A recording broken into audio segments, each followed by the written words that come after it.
If you want to change your behaviors and feel better, perform better, check this out. So I just got back from the office. I'm super fired up, did a bunch of sled pushes, gets my legs going, gets my brain going. So let me dish it out here.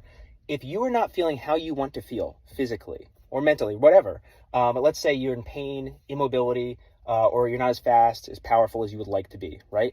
So you're not where you want to be, which means that the things you are doing need to change, period. And not just like little tweaks here and there.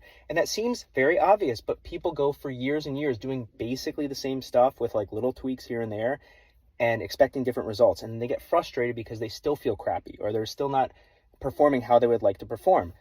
Your behaviors need to change. Your habits and your training needs to change to get a different result. Now, here's the challenge, right? There's so much information out there and people love pulling in information, saving Instagram and social media posts, learning. But a lot of times they're not learning the couple problems. They're not learning the principles behind the exercises. They're just like, oh, exercise, boom, plug that in, this feels better. Plug that in, this feels better. It's important to understand the principles behind what you're doing so that you can apply it to more contexts rather than just understanding it on a surface level, like using a cheat sheet for an exam, right? That's one problem. The other problem is, even if you're getting a great education, that doesn't equal change.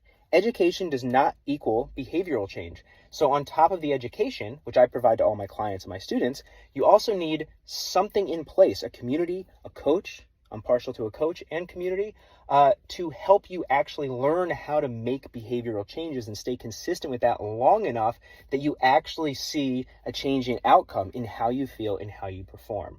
Okay, so the problem is we need to change. We don't always realize we need to change our behaviors.